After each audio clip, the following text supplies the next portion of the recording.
যে কি কি মানসিক সমস্যার কারণে রাগ হতে পারে।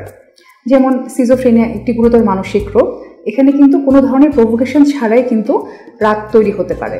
যেমন আমরা যেটা সাইকিয়াট্রিস্ট বা মনোরোগ বিশেষজ্ঞরা বলে থাকি যে আমার মনে হচ্ছে সবসময় কেউ আমাকে ফলো করছে বা আমার আশেপাশে সবাই আমাকে সন্দেহ করছে অথবা আমি তাদেরকে সন্দেহ করছি, তখন কিন্তু অটোমেটিকলি আমি একটা ইনসিকিউরিটি ফিল করব এবং এর মাধ্যমে কিন্তু আমার রাগটা আরও বেশি বহিঃপ্রকাশ হবে। তারপরে আসি বাইপোলার ডিসঅর্ডারে, যেটাকে বলা হয় মুড ডিসঅর্ডারের একটি অংশ।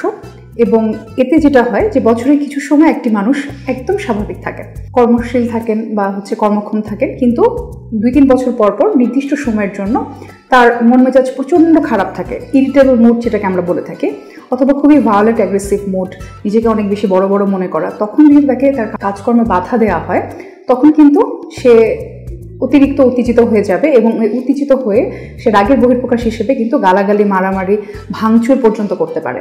এবং এরকম ঘটনা কিন্তু আমরা অনেক ক্ষেত্রে দেখেছি। Number 3, substance use.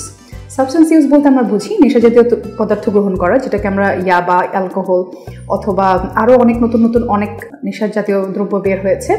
তো এই দ্রব্যগুলো যদি আমরা রেগুলার কেউ সেবন করে, সেটার সাইড এফেক্ট হিসেবেও কিন্তু মানুষের মধ্যে রকচটা একটা ভাব থাকে। এরকম কিন্তু আমরা অনেকেই শুনেছি যে আমার ছেলেটা কিন্তু আগে ভালোই ছিল, একদম মাটির মানুষ ছিল, কিন্তু যেই ভার্সিটিতে ঢুকলো 6 মাসের মাথায় দেখি আগের মতো কথা বলে না, প্রচণ্ড রাগ করে, কিছু বললেই ছ্যাপ করে ওঠে, কথা বলা যায় না। তো এটা একটা ব্যাপার থাকে।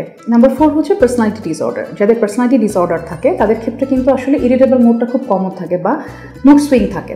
এবং নাম্বার 4 হচ্ছে ইম্পালস কন্ট্রোল ডিসঅর্ডার। যেসব পেশেন্ট থাকে তাদের ক্ষেত্রেও কিন্তু আমরা দেখে থাকি যে তাদের খুব মুড সুইং হয় এবং তারা খুব অল্পতে, তাদের মন মতো কিছু না হলে কিন্তু তারা ইম্পালসিভ হয়ে যায়।